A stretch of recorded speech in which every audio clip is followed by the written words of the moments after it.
Why do Dodgers have so many pitcher injuries? Plus today's top sports news. Good morning. Take care of your elbow today. The Dodgers, with their nearly $400 million roster, may soon need to pull a kid out of the stands, Henry Rowan Gardner style, and put him on the mound. At one point this month, the defending champs had 14 pitchers on the injured list. That didn't even count Shohei Ohtani, who this week made his first mound appearance in almost 2 years. With Ohtani and the now oft-injured Clayton Kershaw back in action, the Dodgers have 7 starters and 6 relievers on the Illinois this weekend. Some of this could have been expected. LA seemed to have gone out of its way to acquire talented arms with durability questions. Tyler Glasnow and Blake Snell were hurt a lot long before they donned Dodger blue. Even Ohtani, a unique case, was coming off Tommy John surgery when the Dodgers signed him. But the quantity is jarring even in an injury-laden game. So I had to ask Fabian Ardaya, the Athletics Dodgers reporter, what's going on. It's not like the Dodgers are the only team telling pitchers to throw hard and spin the ball. So what gives? Fabian gives us some great intel. They have absolutely gone out and targeted talented arms with checkered injury histories, he tells me. Part of how they rationalized acquiring Glasnow was the ability to lock down a premium-level talent at a less-than-premium cost. The Dodgers have been fine with that in part because they're very good at developing intriguing arms that either can capably handle a few big-league innings or be interesting enough to other teams to flip in trades for more pitching.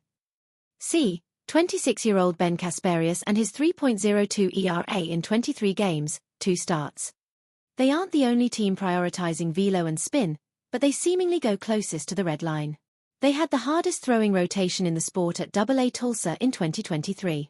All of those guys have since either gotten hurt or hit a bump in the road. Some of that is an occupational hazard. Another part of it is that the stuff it took to get those guys to the big leagues is what caused them to break down. Phew. It feels like the Dodgers are a microcosm of pitching development in general with everything dialed up to 11, doesn't it? Speech balloon losing pitchers at this kind of rate isn't sustainable. But then again, the incentives are all there for the status quo. For some of these arms, it's maximizing their potential and getting them into the big leagues in the first place while understanding the hazards behind it. The team, the same thing. To Fabian's last point on incentives, LA is 47-30 and leading the NL West by 4.5 games. News to know. Wisconsin lawsuit accuses Miami of tampering.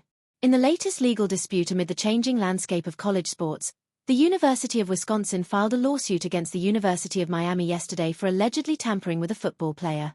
Former Badgers cornerback Xavier Lucas had signed a revenue-sharing agreement with Wisconsin before leaving in January to play for Miami despite never entering the transfer portal. Wisconsin is seeking unspecified damages and an admission of tampering from Miami in the lawsuit, which is also being backed by the Big Ten. Oh boy! Plenty more details from the unprecedented lawsuit here. Dodgers commit $1 million to immigrant families.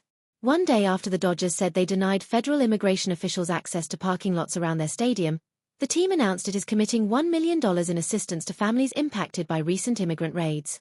The decision came shortly after a group of Los Angeles community leaders sent a letter to Dodgers ownership to take a public stand against the ICE raids. More on the Dodgers pledge here. Thanks for watching USA Signal, your source for real news, real fast. Don't forget to like, share, and subscribe.